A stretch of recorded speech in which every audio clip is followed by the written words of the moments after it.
Thank you very much, everybody. It's a great honor. Nice place. Very nice place.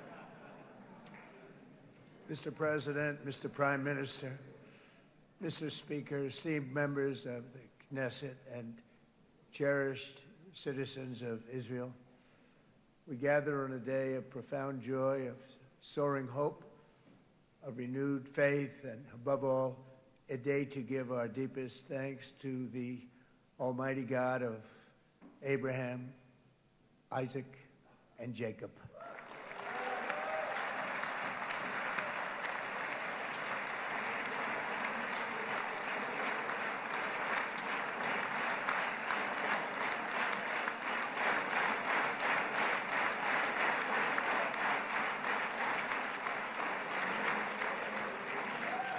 After 2 harrowing years in darkness and captivity, 20 courageous hostages are returning to the glorious embrace of their families, and it is glorious. 28 more precious loved ones are coming home at last to rest in this sacred soil for all of time. And after so many years of unceasing war and endless danger, today the skies are calm, the guns are silent, the sirens are still, and the sun rises on a holy land that is finally at peace, a land and a region that will live, God willing, in peace for all eternity.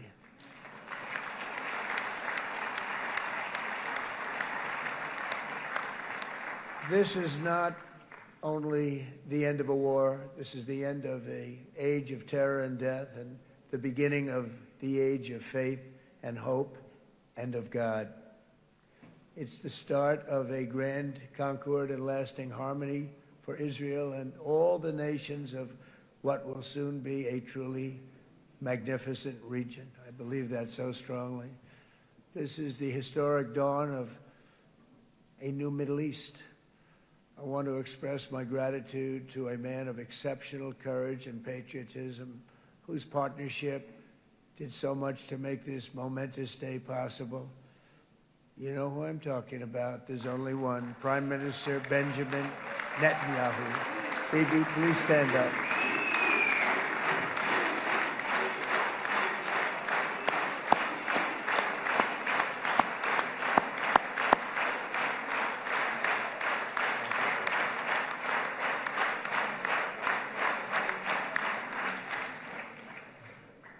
And he is not easy, I want to tell you. He's not the easiest guy to deal with, but that's what makes him great. That's what makes him great.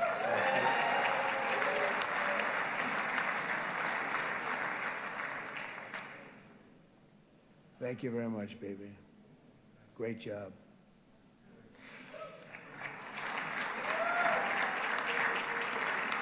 And let me also convey my tremendous appreciation for all of the nations of the Arab and Muslim world that came together to press Hamas to set the hostages free and to send them home. We had a lot of help. We had a lot of help from a lot of people that you wouldn't suspect, and I want to thank them very much for that.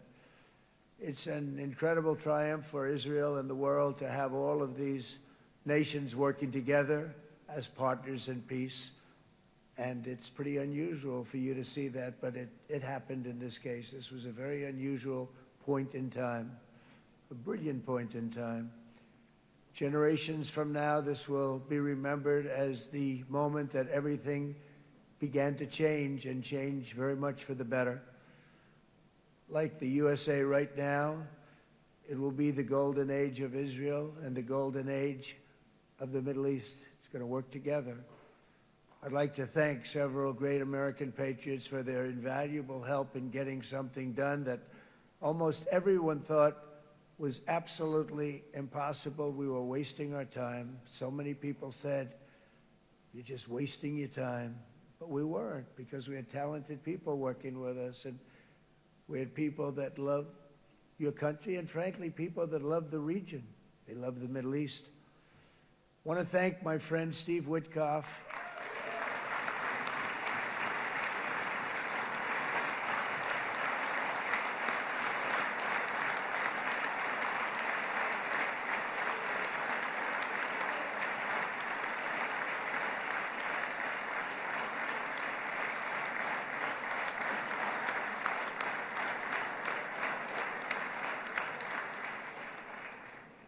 You know, Steve was chosen by me.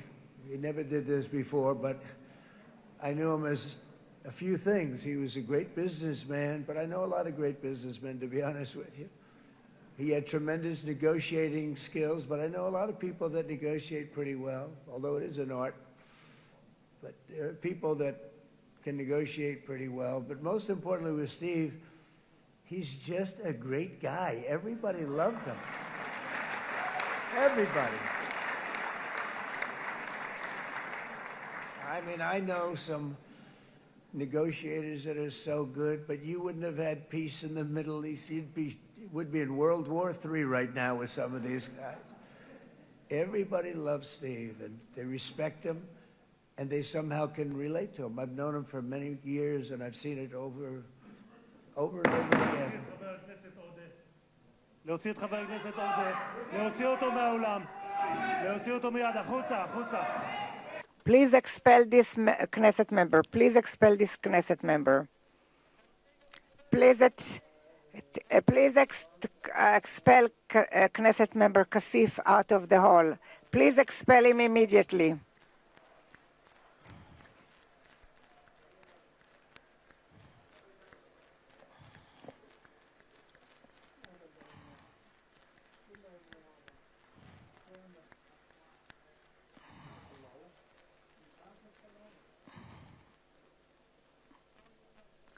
And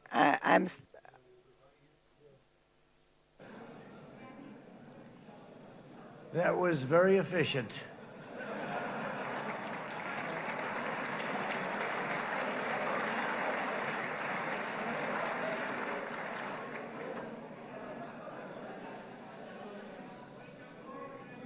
So back to Steve. He's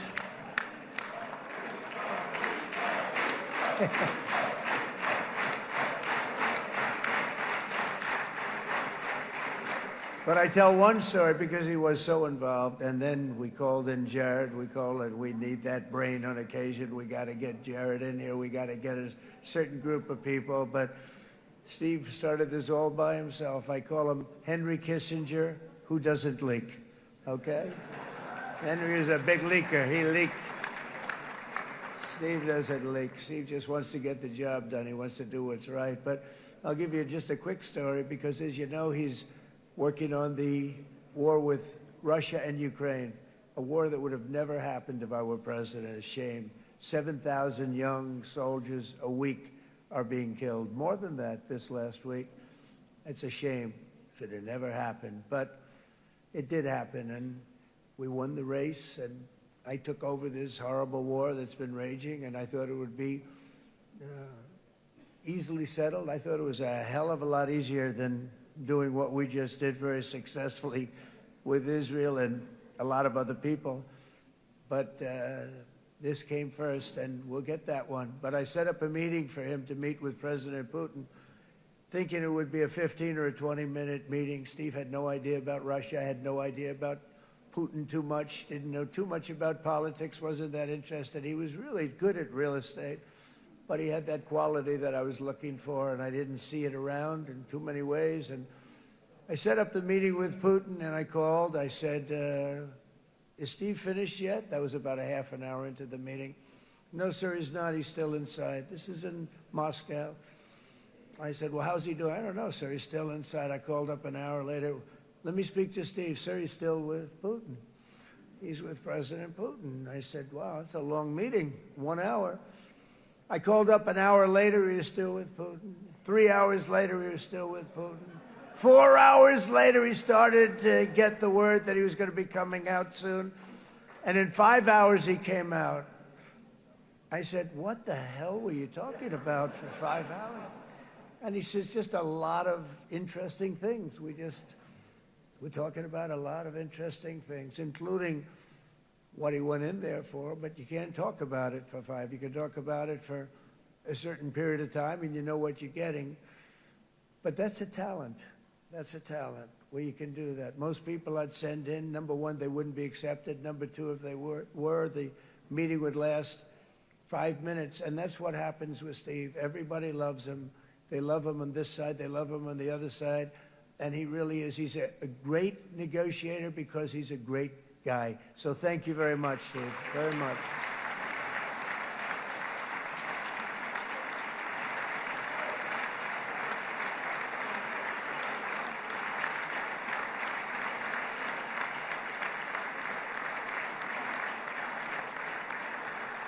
And let me also give a very special thanks to someone who truly loves Israel. In fact, loves it so much that my daughter converted. My daughter converted. I didn't know this was going to happen. And Ivanka's here.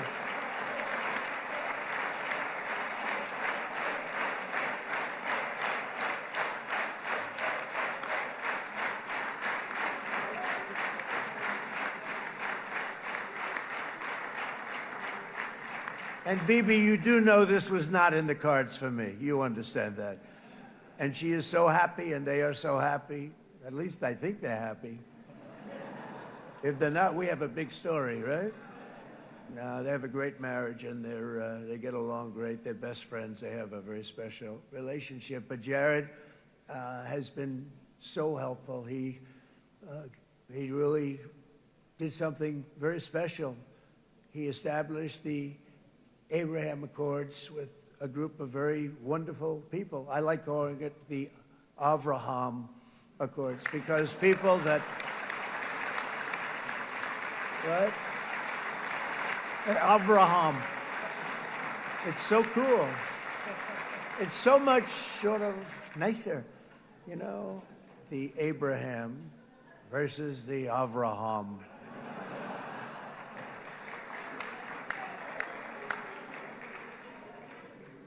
I just don't want to sound too sanctimonious when I do it, so, you know, I sort of split it up. This way we keep everybody happy. But we have some very great talent, and they have no excuses for anything that's taken place because we had some unbelievably good people working on this. And then you're going to add a man named Marco Rubio, who is also here. That's right.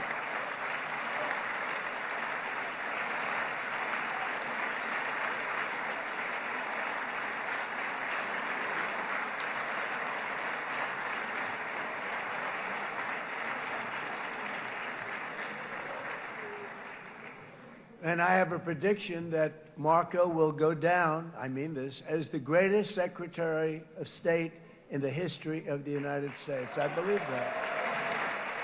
I believe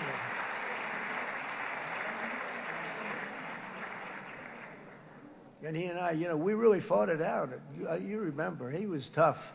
He was nasty. Who the hell thought this was going to happen, Marco, right? And now I'm saying he's going to go down as the greatest. He will. He was always smart and sharp, and people respect him. And then we have somebody who's young, but an unbelievable leader. I saw it a long time ago, and he's turned out to be even better than we thought. Right, Susie? I think even better. And that's Pete Hegseth, who is our Secretary of War, formerly Secretary of Defense.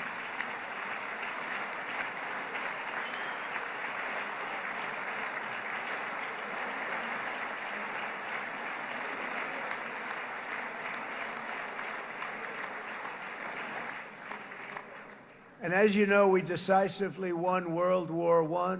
We decisively won World War II decisively.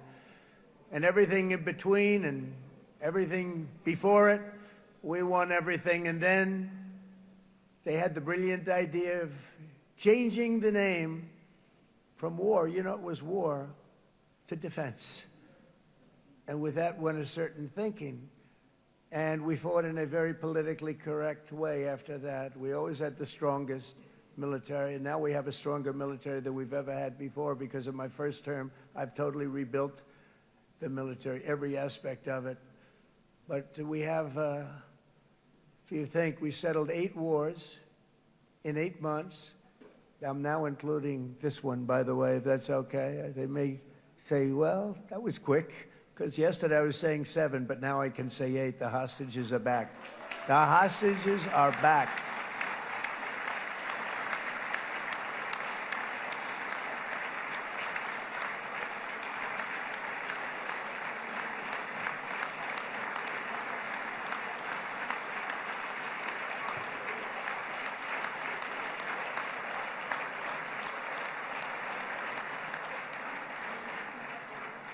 It is a good feeling. Isn't that nice to say? You know, I just said the hostage. First time I said the hostages are back. It feels so good to say it.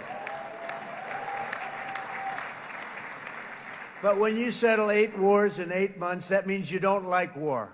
Everyone thought I was going to be brutal. In fact, I remember Hillary Clinton during a debate, she said, look at him, he's going to go to war with everybody. And actually, she said, he's got a personality that's all about war. No, my personality actually is all about stopping wars, and it seems to work. It seems to work. But it also means this name change in our attitude that we're not going to go into a war, but if we do, we're going to win that war like nobody has ever won a war before. We will not be politically correct, but we're not going to be there. And I think, you know, as you mentioned, Bibi, before, peace through strength, and that's what it's all about. The United States has the greatest and most powerful military in the, right now, history of the world. I can tell you we have weapons that nobody's ever dreamt of. I only hope we never have to use them. I rebuilt the military. I was proud to do it, but some of the things I hated to do. I hated certain of the weapons because the level of power is so enormous. It's so dangerous, so bad. But we have to do what we have to do. We make the best weapons in the world, and we've got a lot of them. And we've given a lot to Israel, frankly. And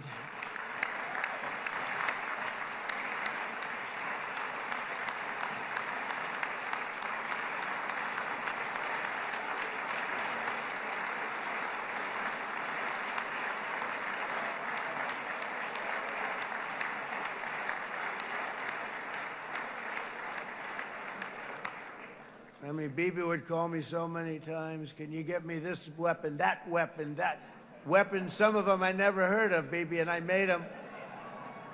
But we'd get them here, wouldn't we? And they are the best. They are the best. But you used them well. It also takes people that know how to use them. And you obviously used them very well. But so many that Israel became strong and powerful, which ultimately led to peace. That's what led to peace. So as we celebrate today, let us remember how this nightmare of depravity and death all began. 2 years ago, on the eve of the Simchat Torah holiday, thousands of innocent Israeli civilians were attacked by terrorists, and one of the most evil and heinous desecrations of innocent life the world has ever seen, the worst slaughter of Jews since the Holocaust. The cruelty of October 7th struck to the core of humanity itself. Nobody could believe what they were witnessing. The United States of America grieved alongside you, and we mourned for our own citizens who were so viciously taken that day. And to all the families whose lives were forever changed by the atrocities of that day, and all of the people of Israel, please know that America joins you in those two everlasting vows: never forget and never again.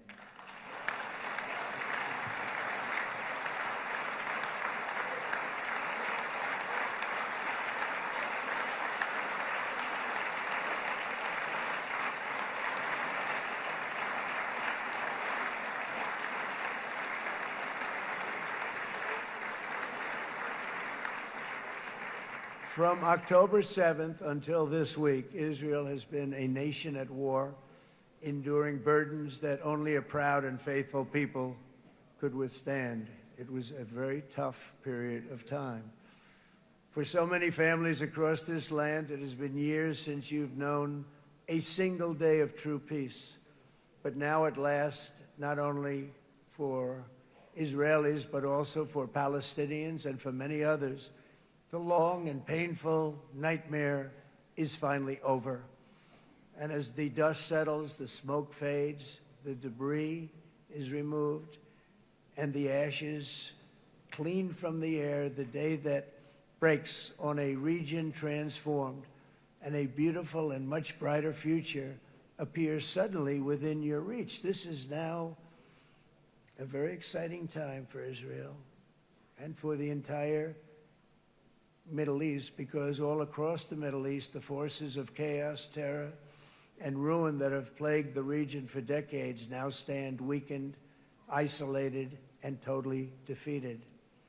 A new coalition of proud and responsible nations is emerging, and because of us, the enemies of all civilization are in retreat. Thanks to the bravery and incredible skill of the Israeli Defense Forces and Operation Rising Lion,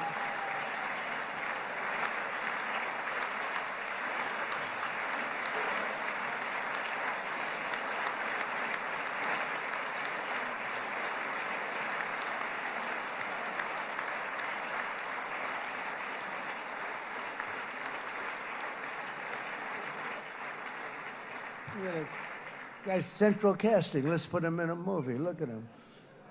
Great job. And my people loved working with you. Loved it. They worked so well together.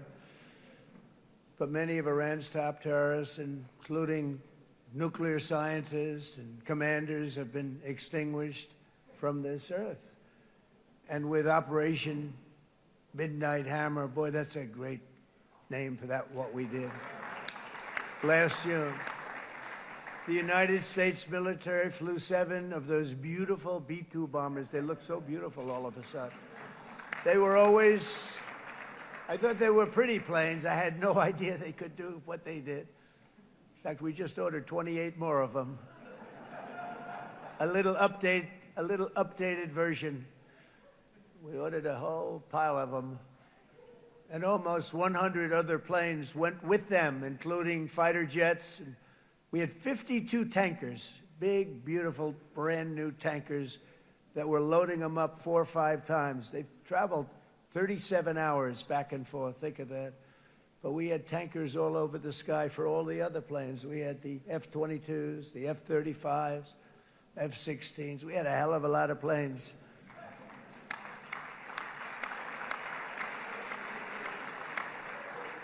So we had 52 gas stations in the sky. That's what they call them. I'll tell you, I wouldn't want to be flying one of them. We have our great General Raisin Cain right here. General, stand up. This guy, what a general. Thank you.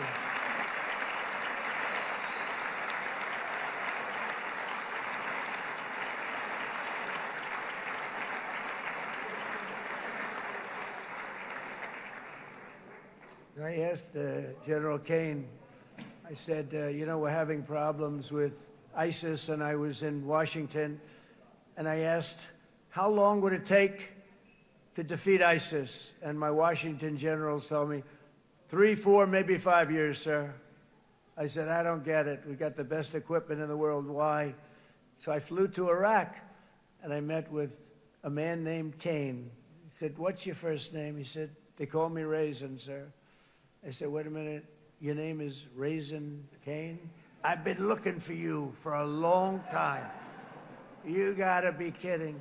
So they told me 3, 4, 5 years to defeat ISIS. And I sit down with him and I say, why is it? I flew there in the dark of night. I landed, I'll never forget it. It's quite a trip. I'm glad I made it because I met him. I said, could I ask you, General? I come down. He said with another general and a sergeant. Everybody was like central casting. They could go into a movie right now. Between him and you guys over here, we could get rich making movies, okay? And they got along so great. That's the beautiful thing, that your military and our military, Bibi, got along so great. But what I was told by the television generals in Washington, we have the best equipment in the world. Why is it taking so long? And they said, 4 years. I said, so let me ask you, Raisin, how long would it take you to defeat ISIS? Sir, we can do it in 3 weeks, but you'll probably have some time left over. I said, you gotta be kidding. What the hell are you talking about? They said 4 years. I said, well, sir, look, it's not my place to say, but you're asking me the question. What you have to do is you hit them from the west, you hit them from the north, you hit them from the south, you hit them above, you hit them below. I said, so why didn't they do it? And he didn't want to speak badly of his superiors, which is hard to believe they were his superiors. It should have been the other way around a long time ago, because he's the one that did Operation Hammer. It was flawless. It was flawless. It was absolutely flawless. And I said, so you really think you can do it in 4 weeks? Yes, sir, 100%. You have to do it differently than they were doing it. They were using one base, and it was hundreds of miles away. And he says, we have all these portable bases all over the Middle East. And they didn't want to use them because they didn't want to offend the country where the portable... They wouldn't have even known what the hell the planes were going up, right? They wouldn't have known. But he said, no, they didn't want to defend anybody, offend anybody. And but we can do it in 4 weeks. I said, you sure about that? I'm going to call you back. I'll call you back on Monday. I'm going back to Washington. But you think 4 weeks? Yes, sir, I think we can do it in 4 weeks. We'll have time left over. So I call him on Monday. I say, you think you can do it? 4 weeks. I said, go ahead and do it. He did it. I'll tell you, he did it in 4 weeks, less than 4 weeks. So, General, stand up, please. Again, this is a real general. This is not a television general. He doesn't want to go on television.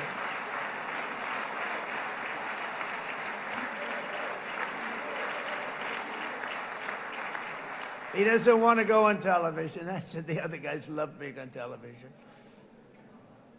So we dropped 14 bombs on Iran's key nuclear facilities, totally, as I said originally, obliterating them. And that's been confirmed, and everybody understands it. Together we stopped the #1 state sponsor of terror from obtaining the world's most dangerous weapons. And if you think about it, if we didn't do that, and assuming we made the same deal that we have today, there'd be a dark cloud over this deal. And #1, it wouldn't happen because the other Arab and Muslim nations really wouldn't feel comfortable making the deal that we have now, right? If Iran had that nuclear weapon that they were about 2 months away from having. They would have had it in 2 months or maybe less than that. They were right at, this was our last shot. They looked at it for 22 years. This was our last shot. The pilots told me that. They said, 22 years, sir. They looked at it. Our predecessors looked, they studied it. 3 times a year would do drills on that exact attack. And boy, did they get it right. But let's assume they didn't, and let's assume there was large-scale nuclear weapons in the hands of Iran. We couldn't be here today. Even if we signed the deal, which we couldn't do because a lot of people would not want to have anything to do with it, we took a big cloud off of the Middle East and off of Israel.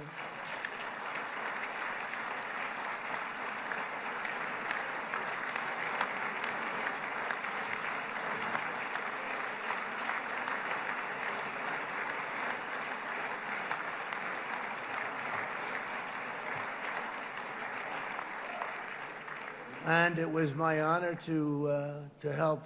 But it isn't it true, though, that can you imagine the same, let's assume, Bibi, the same documents, we had everything the same, but you had somebody out there that was, in the opinion of everybody, all-powerful in the Middle East. They took a big hit, didn't they? Didn't they take a big hit? Boy, oh boy. They got it from one side, from the other. And you know, it would be great if we could make a peace deal with them. And I think that's maybe, would you be happy with that? Wouldn't it be nice, I think? Because I think they want to. I think they're tired. Somebody said, sir, they're starting their nuclear program again. I said, let me tell you something. They're not starting anything. They want to survive. The last thing they want to do is start digging holes again in mountains that just got blown up and start. They're not doing this. They want to survive, okay? But I think we have a chance. Steve, you, and I think Jared, come on, I'll call you back for another one. We always bring Jared when we want to get that deal closed. We bring Jared, but Steve, you and Jared and the General and Pete and Marco, you'll get that deal done easy. I think that'll be easy. But first we have to get Russia done. We got to get that one done. If you don't mind, Steve, let's focus on Russia first, all right? We'll get it done. In Lebanon, the dagger of Hezbollah, long aimed at Israel's throat, has been totally shattered. My administration is actively supporting the new president of Lebanon in his mission to permanently disarm Hezbollah's terror brigades. He's doing very well. And build a thriving state at peace with its neighbors. And you're very much in favor of that, I know. And good things are happening there, really good things. And with this week's ceasefire, we've achieved the most challenging breakthrough of them all. The most challenging breakthrough maybe ever. I mean, I've never seen anything like it. I've been involved in a lot of success. I have never seen anything like what's going on today all over the world. People are dancing in the streets, not just in Israel. They're dancing in the streets of countries that would have never danced in the street about what's happening today. They're dancing in those streets. So this long and difficult war has now ended. You know, some people say 3,000 years, some people say 500 years, whatever it is. It's the granddaddy of them all. And in an unprecedented achievement, virtually the entire region has endorsed the plan that Gaza will be immediately demilitarized, that Hamas will be disarmed, and Israel's security will no longer be threatened in any way, shape, or form.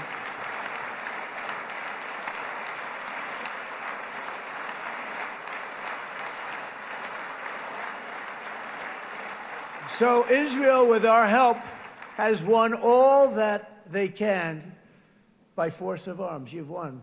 I mean, you've won. Now it's time to translate these victories against terrorists on the battlefield into the ultimate prize of peace and prosperity for the entire Middle East. It's about time you were able to enjoy the fruits of your labor. Mr. Opposition Leader. I said he's a very nice opposition leader. I think... No, he's a nice man. Bibi, he's a nice man. Good. He knows what he's doing, right? No, a very nice guy. Well, see, now you can be a little bit nicer, Bibi, because you're not at war anymore, Bibi.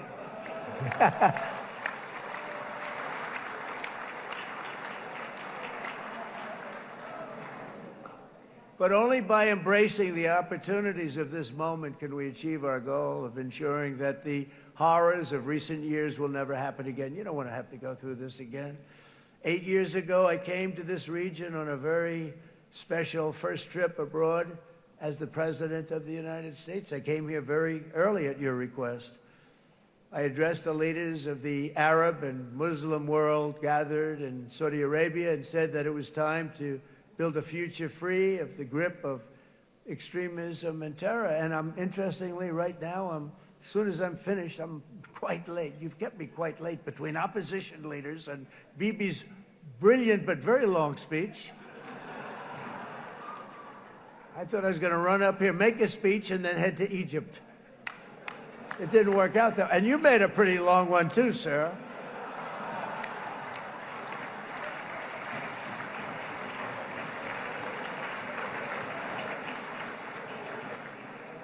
But I liked what you all said. It could be worse. Supposing on top of it, I didn't like what you said. That would be no good, Ron, would it?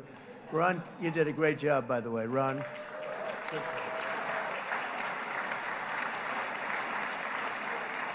Yeah.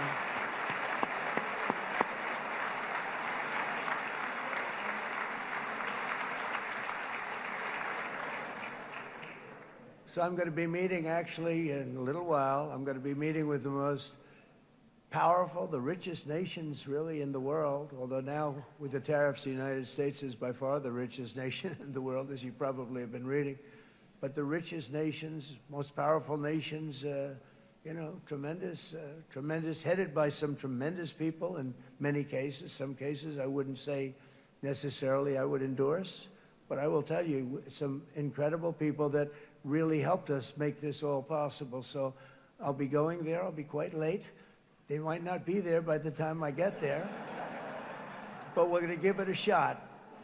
But the journey we started back then led to the crushing defeat of the ISIS caliphate, to the monumental Abraham Accords, and ultimately to the historic ceasefire this week, in which many of those same nations really played a very pivotal role, I have to tell you. Steve will tell you that. Jared will tell you that. Together, we've shown that peace is not just a hope that we can dream about. It's a reality we can build upon day by day, person by person, and nation by nation. And because of that, the Middle East is finally ready to embrace its extraordinary potential. You have extraordinary potential in this region. It should now be clear to everyone throughout the region that decades of fomenting terrorism and extremism, jihadism and anti-Semitism have not worked. They haven't worked. They've been a disaster. They've just killed. They've killed. They've backfired completely and totally. They've just totally backfired. Everything that you thought, take it worst case, it's turned out to be worse than that. They have not worked. From Gaza to Iran, those bitter hatreds have delivered nothing but misery, suffering, failure, and death. They've served not to weaken Israel, but to annihilate the very forces that did the most to foment this hatred. And it's really, I mean, everybody that's tried it has become irrelevant. Meanwhile, we've seen those nations that set aside their differences, reached across ancient divides, and pursued engagement are now among the most successful in the region. They're getting along with Israel, and they're doing great. And I can tell you the 4 nations that joined the Abraham Accords early on, and you'd all be doing this, and I'm going to be saying this in a little while to some other friends, would love you all to, is this right, Jared? Join up in the Abraham Accords. We have to join up and get together. You can have that whole thing filled out. We had a very weak administration, worst president in the history of our country by far. And Barack Obama was not far behind, by the way.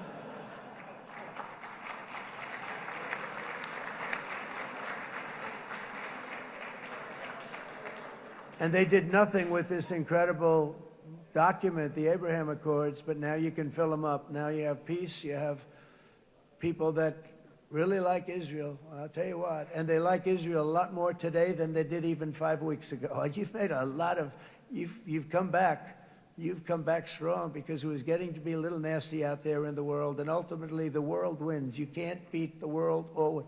I would say to Bibi, it's now time, and he understood it better than anybody, because ultimately, you know, the world's a very big place.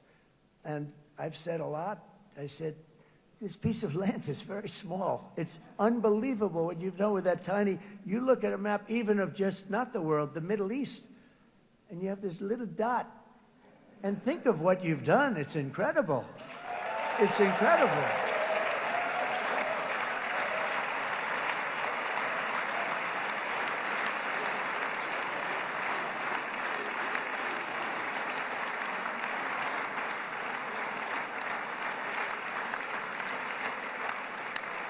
But the world is loving Israel again. And I said to Bibi, you know, the world is big and it's strong.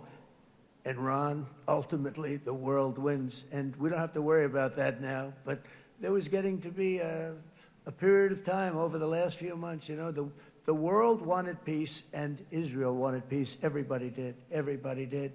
And what a victory it's been, right? What a victory it's been. If you would have gone on for 3, 4 more years, keep fighting, it was getting bad. It was getting heated. The timing of this is brilliant. And I said, Bibi, you're going to be remembered for this far more than if you kept this thing going, kill. it would be it would not be the same. And I just want to congratulate you for having the courage to say, that's it, we've won, and now let's enjoy our lives and let's rebuild Israel and make it stronger and bigger and better than it's ever been before. You're going to do that. Took a lot of guts. And the choice for Palestinians could not be more clear. This is their chance to turn forever from the path of terror and violence. It's been extreme, to exile the wicked forces of hate that are in their midst. And I think that's going to happen. I've met some people over the last couple of months that want to see it happen very much. And after tremendous pain and death and hardship, now is the time to concentrate on building their people up instead of trying to tear Israel down. We don't want that to happen again. And the total focus of Gazans must be on restoring the fundamentals of stability, safety, dignity, and economic development so they can finally have the better life that their children really do deserve after all these decades of horror. I intend to be a partner in this effort in the sense that we're going to help and we're going to do something that became unbelievably popular. Everybody wants to be on it. It's called the Board of Peace, okay? How about that? Is that a beautiful name? Like a board of peace.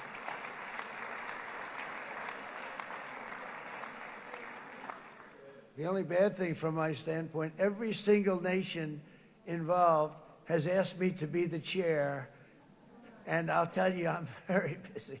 I didn't count on that, but you know what? If we do it, we'll do it right. And we have unbelievable power and wealth, because you're going to need wealth. You're going to need wealth to rebuild things, and they have wealth like few people have wealth. I want to thank the Arab and Muslim nations for their commitment that they've made to support a safe rebuilding of Gaza and beyond. I have many Arab countries, very wealthy countries, that came up and said, we'll put up tremendous amounts of money to get rebuild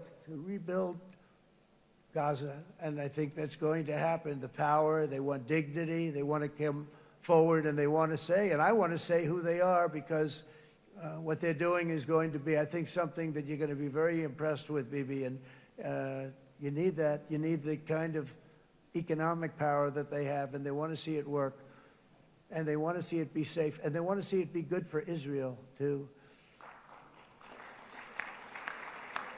And as much money as it will be, and it's a lot, as you can see, it's a lot. For these countries, it's relatively little relative to their worth. It's really a lot of money like most people could never even conceive, but for these countries, it's not that much, especially because it ensures success and stability in the Middle East, which is what they want to see. So many of them will be with us in Egypt in a little while, I think. I'm not sure. They may be gone. They may have taken their Boeing 747s and left.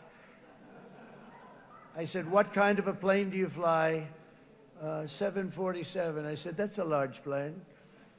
No, they may have. Steve, do you think they've left on their their brand new Boeing 747s? Or I don't know. We're going to find out soon. It's going to be a big story. There'll be 2 people left. And they'll be the 2 poorest ones.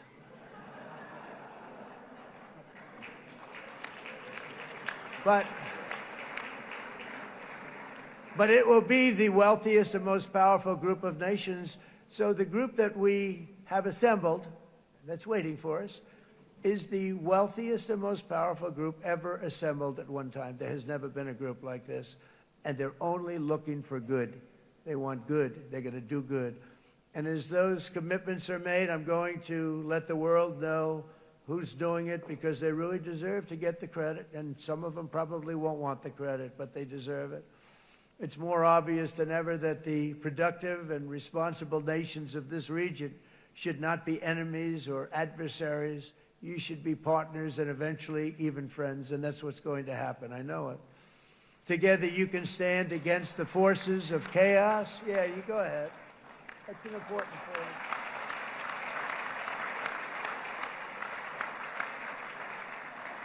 Because you can stand against the forces of chaos that threaten all of your interests, and it's always a big threat, and unleash incredible prosperity and opportunity for all the people of these lands, and that's what's going to happen. You're going to unleash numbers and success, the likes of which Israel has never been able to think of, because you're so firm, and you should be, and you've done the right thing in defending yourself. You're not going to have to worry so much about it. You've won, and now you can build, and you can do things that you never even thought possible. When you put that genius into doing something else, it's going to be something it's going to be a miracle. The miracle in the desert, it's going to be amazing. And it already is in a true sense. But it'll be wonderful when you can spend time thinking about other than war and defense and offense also. To that end, it's my firm hope and dream, frankly, that together the Abraham Accords will turn out to be everything that we thought they would. Those 4 countries were very, very brave in doing it. They did it at a very early point, and every single one of them benefits unbelievably financially. And if you noticed, even in this bad period that we just went through, they all remained a member of the Abraham Accords. They've done unbelievably well. And you know who you are, and I want to thank you. And they've stayed because of loyalty, but they've also stayed because it was really good business. They've made a lot of money being members, and you're going to all, I hope that every one of the countries that we're seeking, Jared, I hope they join quickly. No games, no nothing. Just join, get it. It's going to be a great peacemaker. It's really going to bring it together beyond anybody's wildest dream. So instead of building fortresses to keep enemies at bay, the nations of this region should be building infrastructure to weave your commerce closer together, because you've got to compete with the big world out there in commerce now. It's a different kind of competition. Instead of making weapons and missiles, the wealth of this region should flow to schools and medicine, industry, and, frankly, the new hot thing, artificial intelligence. It's a lot of intelligence they're going to have to be thrown off to pay back these sums of money that they're doing. But that's really the hot one. And I might say that the United States, a year ago, was a dead country. I say it to people. I heard it first from the King of Saudi Arabia. I then heard it from UAE. I heard it from Qatar. I heard it from many other countries. A year ago, the United States of America was a dead country. Now it's the hottest country anywhere in the world. It is the hottest. There's no question about it.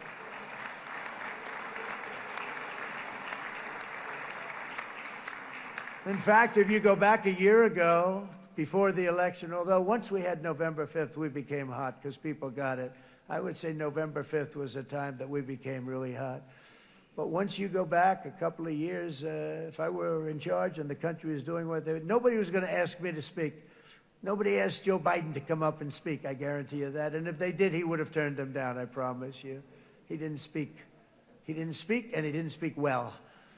But all of the countries in the Middle East, it could have, what we're doing now, it could have happened a long time ago, but it was strangled and set back almost irretrievably by the administrations of Barack Obama and then Joe Biden. There was a hatred toward Israel. There was an absolute hatred. The setbacks really started when President Obama signed the Iran nuclear deal. This was a disaster for Israel, and it was a disaster for everyone. And I remember that Bibi Netanyahu came to the United States and worked so hard to try and get Obama not to do that deal.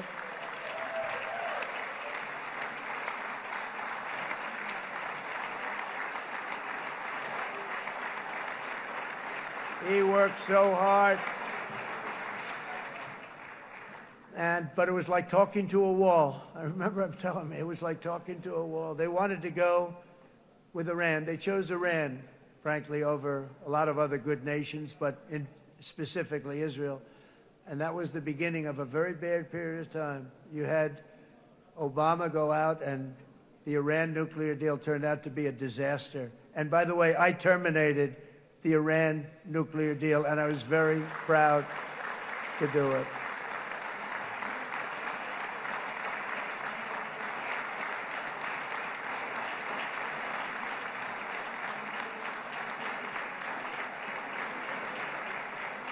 Yet even to Iran, whose regime has inflicted so much death on the Middle East, the hand of friendship and cooperation is open. I'm telling you, they want to make a deal. That's all I do in my life. I make deals. I'm good at it. I've always been good at it. And I know when they want. Even if they said, we don't want to make a deal, I can tell you they want to make a deal.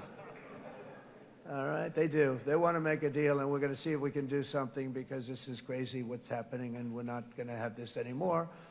Neither the United States nor Israel bear the people of Iran any hostility. We merely want to live in peace. We don't want any looming threats over our heads, and we don't want to even think in terms of nuclear destruction. It's not going to happen, never will happen.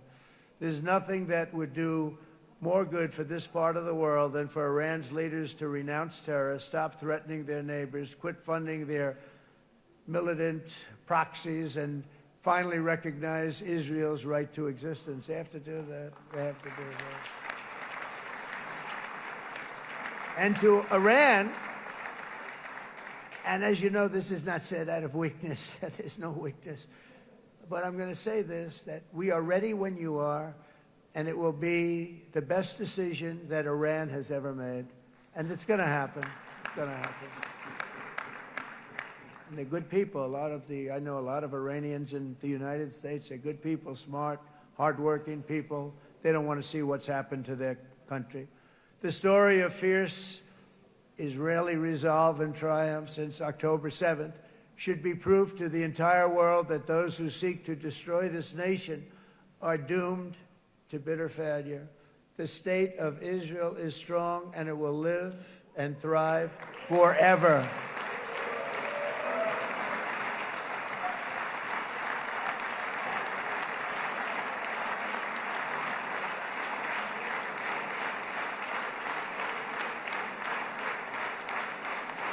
And that is why Israel will always remain a vital ally of the United States of America.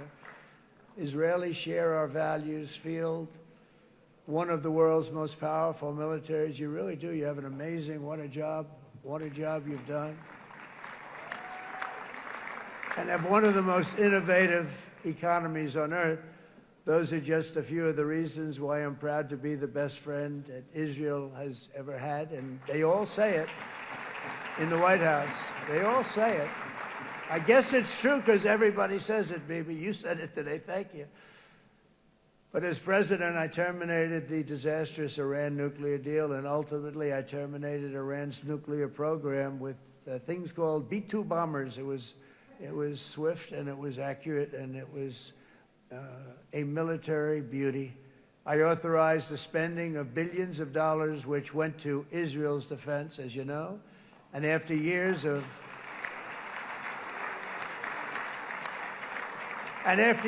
broken promises from many other American presidents, you know that, they kept promising. I never understood it until I got there. There was a lot of pressure put on these presidents. It was put on me too, but I didn't yield to the pressure. But every president for decades said, we're going to do it. The difference is I kept my promise and officially recognized the capital of Israel and moved the American embassy to Jerusalem.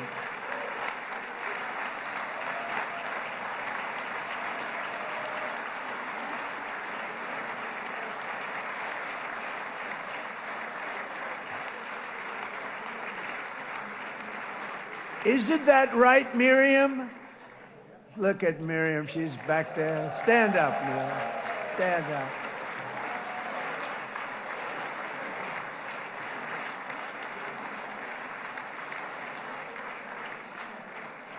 Miriam and Sheldon would come into the office. They'd call me.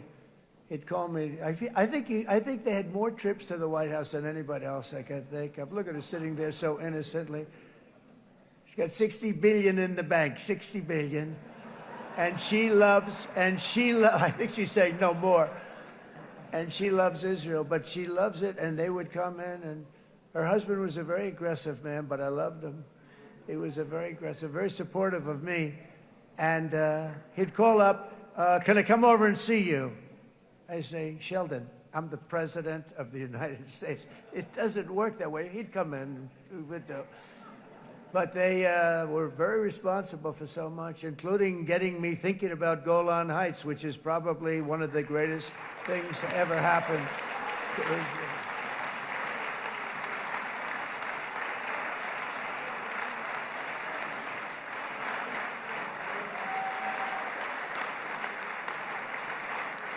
Miriam, stand up, please. She really is. I mean, she loves this country.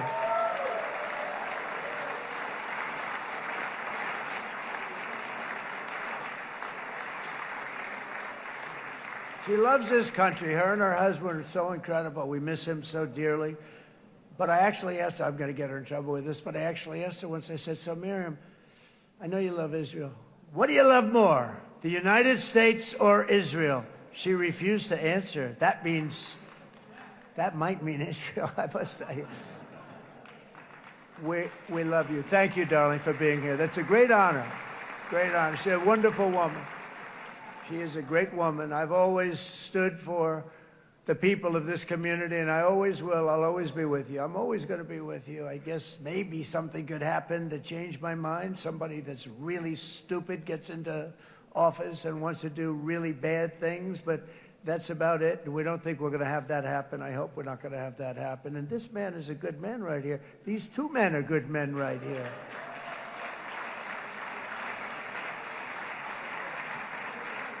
Hey, I have an idea. Mr. President, why don't you give him a pardon? Give him a pardon. Come on.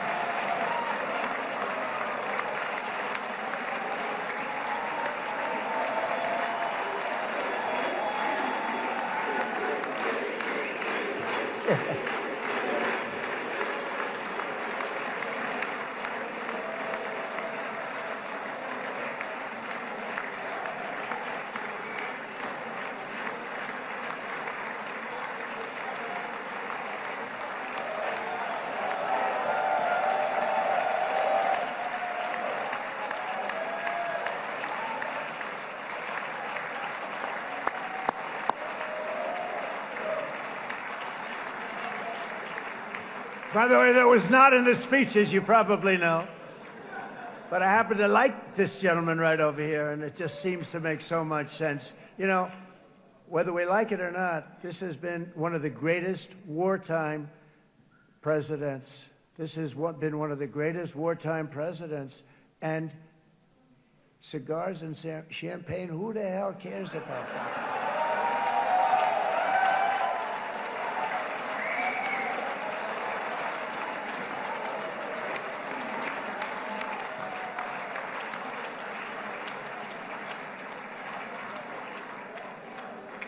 All right, enough controversy for the day, right? Actually, I don't think it's very controversial. So, you know, I mean, I see so popular. You are a very popular man. You know why? Because you know how to win.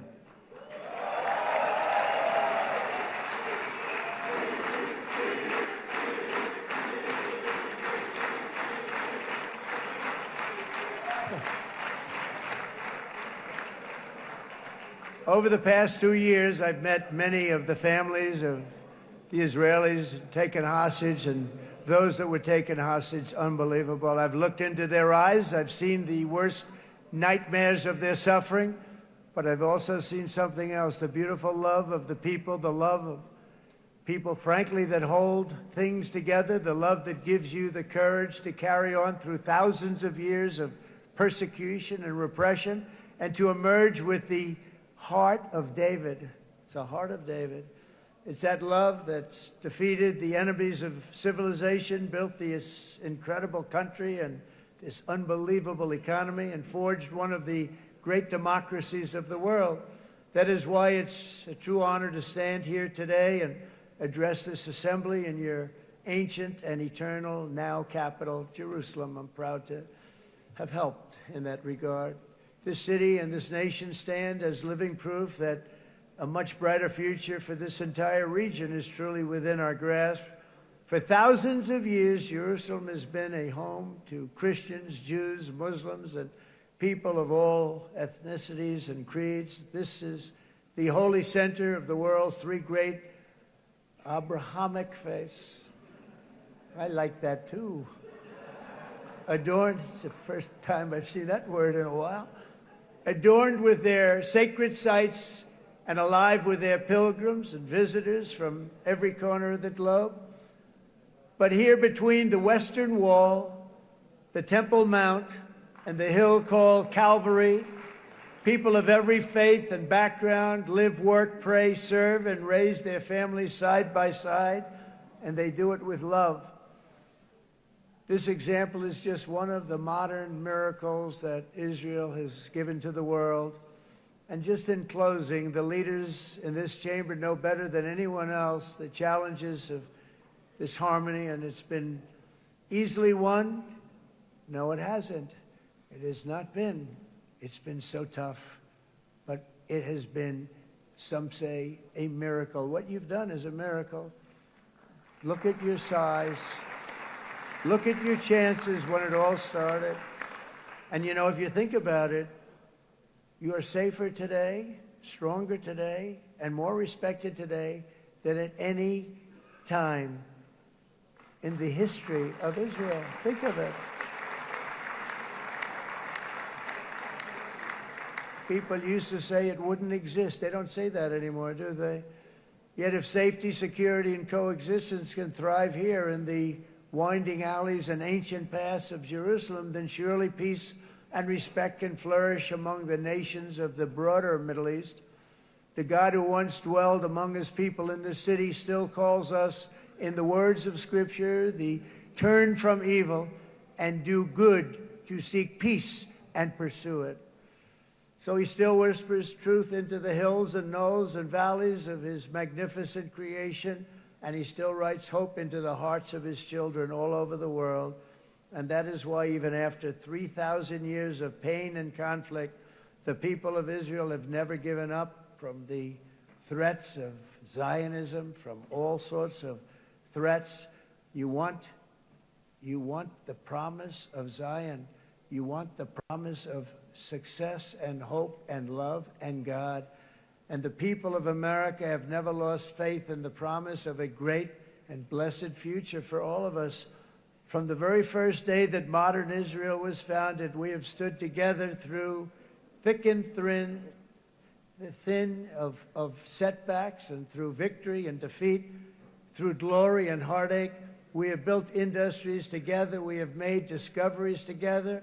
We have confronted evil together, and we have waged war together, and perhaps most beautifully of all, we have made peace together. And this week, against all odds, we have done the impossible and brought our hostages home.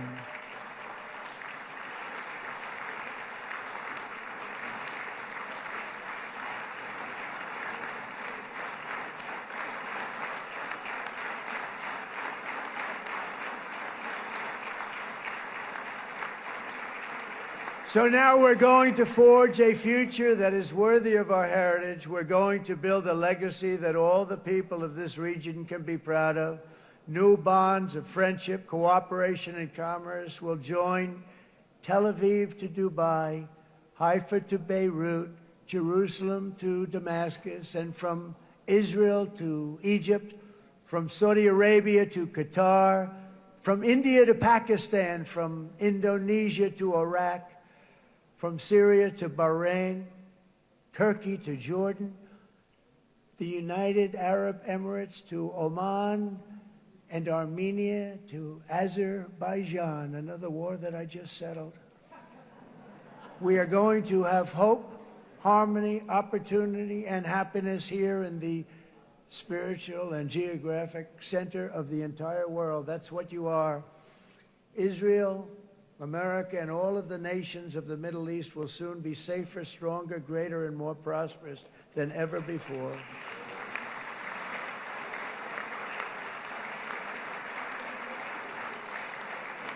And I want to thank you all once again for this exceptional honor. This has been truly an honor. It's seldom that a president is invited to do this. And I love Israel. I'm with you all the way. You will be bigger, better, stronger, and more loving than ever before. Thank you very much. God bless you. God bless the United States of America, and God bless the Middle East. Thank you, everybody. Good luck. Thank you very much. Thank you.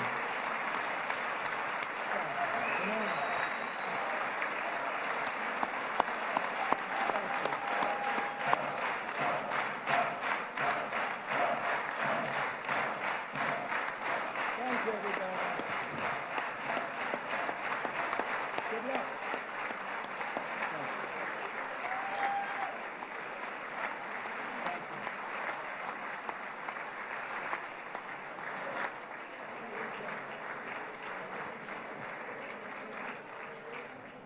אני מודה לנשיא ארצות הברית של אמריקה. I'm thanking the President of the United States. This session is